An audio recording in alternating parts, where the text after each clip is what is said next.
How's everybody else? Everyone I associate with is thriving. In abundance. Limitless. Hello and welcome. I'm Helene, and I'm here to react to Tyler Perry's Sistas. So we pick up where it left off, where Danny come in right in the nick of time where Preston is in there with his new date. She go back and forth, him and her, like, oh, she's taken aback that he's in there, like she ain't get the lowdown. Anyway, she want to take him to the back for some odd reason to have a quick conversation with him. I don't know why. Oh, I did want to say Pam is all in people business, but she's saying like you ain't Karen, because this is even occurring because you're in their business. But let's get back to it. So they down in the back room with Danny and Preston talking, and I guess she thought that they were supposed to work it out. But that is crazy because he left you saying, don't call me. So how did you deduce from that y'all was going to work it out? And you even said to Sabrina that you weren't going to call him never. See, Tyler Perry, why the backpedaling? I thought we was going to get into something different now. Why is this even a part of the narrative? So anyway, she bring up the fact that they conversations wasn't interesting and how don't a black woman want to talk about no cows. And he go, well, she does, and she's a veterinarian. But here's the thing about it. You said you've been talking to this girl for weeks, but she was in the chair talking about she don't even know your name. So for weeks y'all been, or for multiple times y'all been talking to each other and she don't know your name. So apparently after all is said and done, they trying to figure out what the ever's going on between Danny and Preston. He leaves, said he gonna call her. Karen come in the back and Danny was like, well, why'd you do this? Karen go, I was gonna apologize. She say that don't answer the question, why'd you do this? And then somehow it get into how Karen knew that Zack must have hooked Preston up with the girl, the veterinarian, because somehow there's not more than one black woman veterinarian in all of Atlanta, Georgia.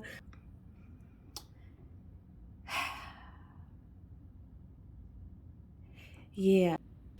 So Danny is upset with Karen, but I guess she should be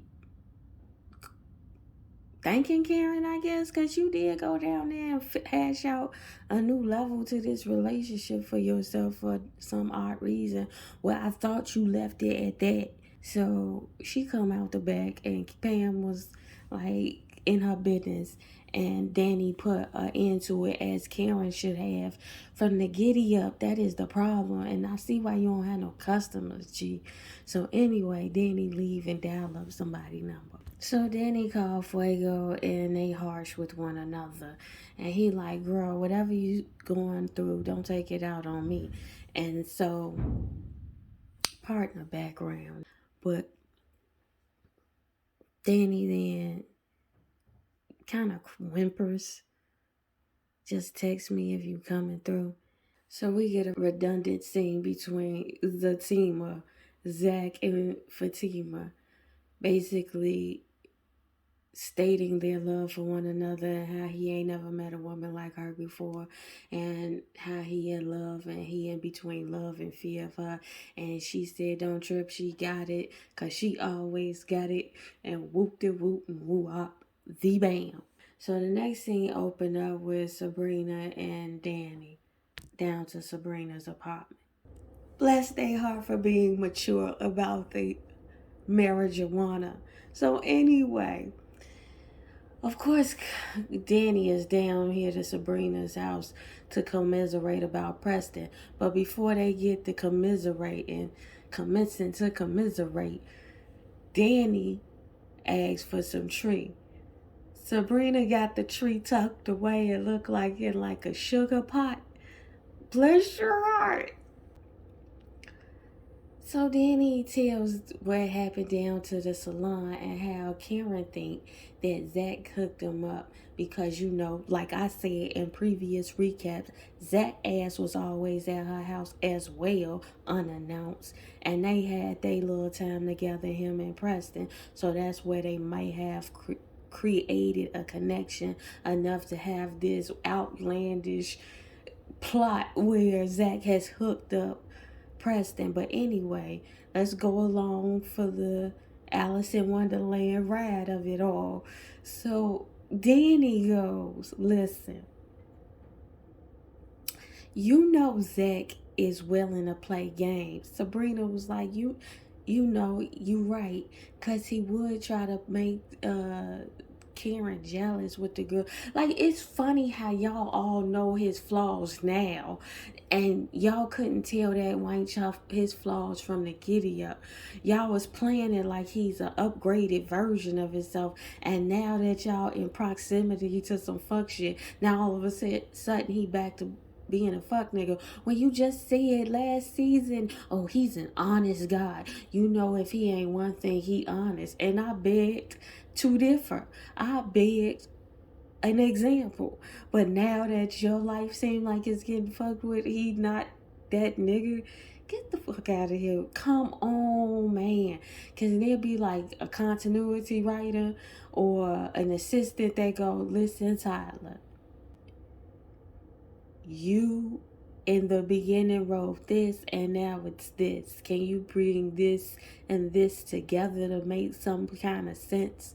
But anywho, girl, Sabrina, I come down on you for your fashion, but this coat that you are putting on, that is for me. And that right there, even though it's not the material, it's not a heavy material, the design and cut of it, home girl. Because I was just about to say, maybe it's not the fashion, maybe she needs to be hemmed up a little tighter, you know what I'm saying, like to give the construct of the fashion.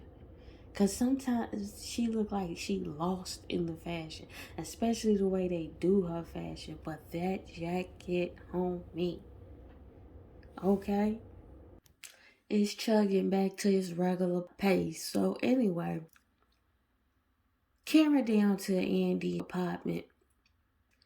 Basically, they were discussing everything but what they need to be discussing, and that's Karen being pregnant. Andy offered her some alcohol. She go no. She offered her to vape. She go no. Karen go no. Andy go, what's this soberness about you? Is it the preacher dude?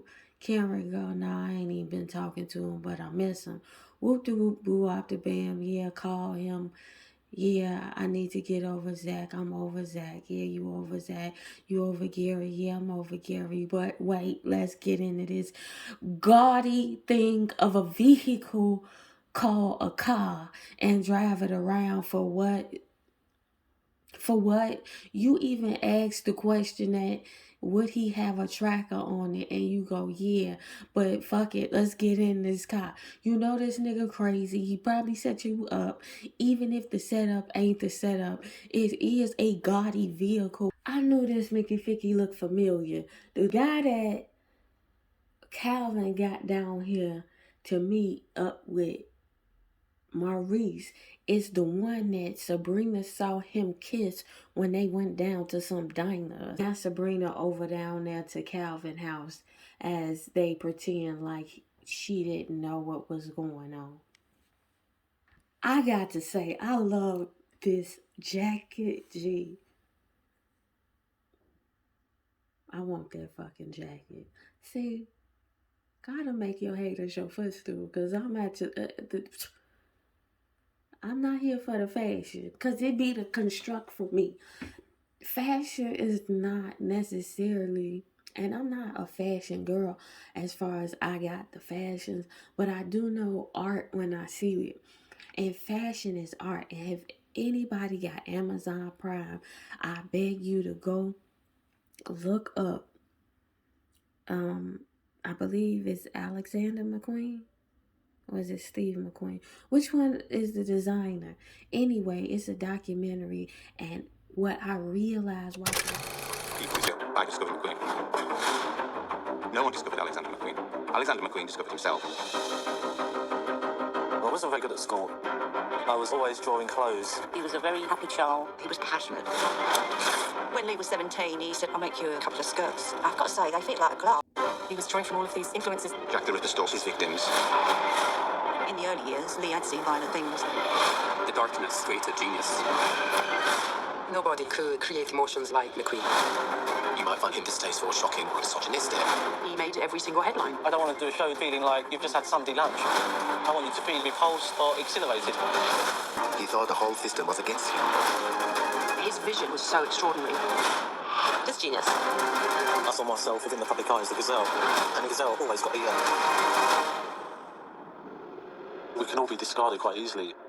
There you're gone. Prayer. Like, art is creation, and creation is a prayer. And when somebody is, that's why they want rail thin models, because they need hangers. They don't need the person.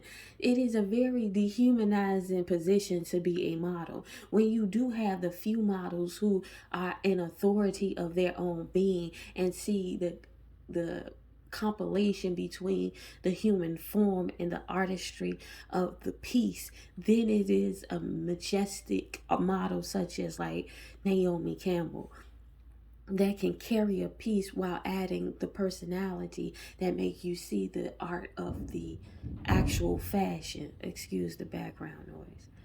But this is the problem that I see with many of the costumes when Tyler Perry does anything. Is the fact that you're not giving somebody a chance to have a prayer. Television is a medium of fashion, and if you're not going to put them in the appropriate fashion to tell your story right, we are supposed to perceive Sabrina one way. Her fashion say no otherwise. We are supposed to perceive Calvin another way, but his fashion say otherwise. You get what I'm saying? It's not allowing people who do that to do that. Like, I can match your body with this prayer, right? With this imagination, with this creation. And I get the translation of the art of it all. And when you put people on television and you don't translate the art of it all with their best self, especially when you're trying to make characters who's supposed to be running shit about that shit, and you got them looking bum as shit, it's like, you don't care. So why should we? Shout out to Tony Dell to Girlfriends. It's screaming you don't care. Why should we? That is it. Switch blouses. Maurice G. Yeah, girl. Yes. Anyway, so Sabrina come down there talking about Maurice asking her, did you know about this? And they was like, we like something different and each other ain't it. And so Sabrina, it was like, why don't y'all get to know each other? We finna bounce, go on this date, bye. And then Maurice, as they walk out the door, say, switch shirts. You need his blouse on, girl. And he need that turtleneck you got on, girl. But that jacket, though. So we pick up in the next thing where Karen and Andy down to this car driving around and the police is on their heels to pull over. All the while, that shit he bought up to the millions of dollars is in the back seat of this vehicle. She didn't think to take this shit out the car before or put it in the trunk at least. You got it all in the open with the drop top dropped. You have got to be shitting me. So anyway, they pull over. This nigga say get out the car all forcefully. They running their mouth, him and their hand back and forth. And then finally they get out the car and walk towards the police for some reason. And then three other motherfuckers get out this car and start singing that he's sorry. Excuse me? So this crazy Mickey Ficky then tracked the car down, sent the police, fake police or telegram, singogram police down to her to say I don't get this. So then she being wooed by him, and then the cop offers her the phone because he's on it. Karen go, girl, no, you not taking that phone. You can go. And then she sent them on their way. Then Andy is acting all impressed by this. And Karen is like, this nigga crazy. You don't see it. He put a tracker on your car, as y'all knew he would. But instead of not getting in the car, no, you just acknowledge the crazy, but do it because you need to move the plot forward. Because why else would you get in a car? It is sick and sad the way Andy is singing this song that the police was singing. And I'm with Karen, and I'm with the disposition that Karen had. Girl, you feeling this shit for real? Because why do y'all put up with Andy? I know Karen got her issues, but Andy is collateral type damage being around. A type of stupidity she on get your world fucked up. She willing to risk her life. She had her whole life repoed on the fact of the matter. So when Karen goes, you feeling this shit. Ew, it's like, yes, ew. She might as well say, ew, girl, take me home. Why is this the music you playing for her sickness?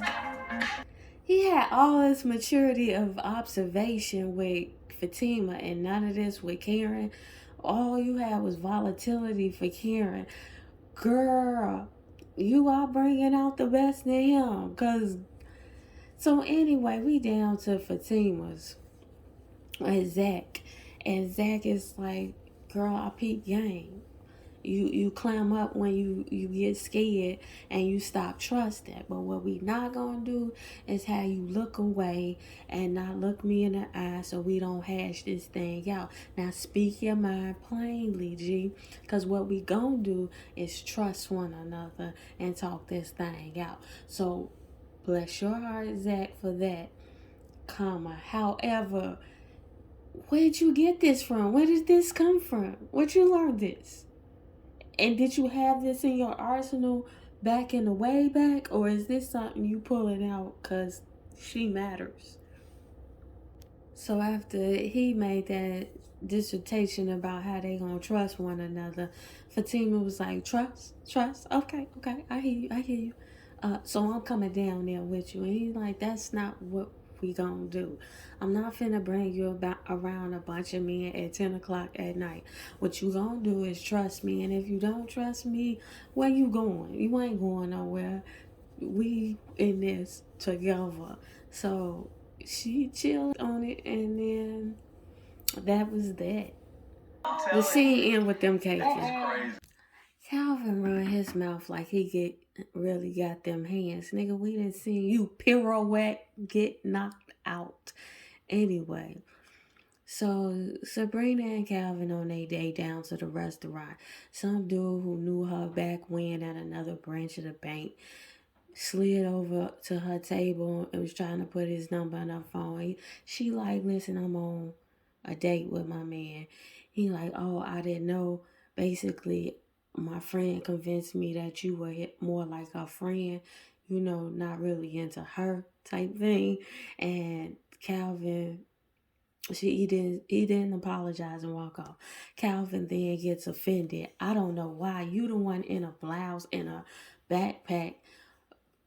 I don't know. Maybe this is not. He did apologize, but I guess not. So Calvin then bruised to the point where he goes over to the guy and told him he was being disrespectful.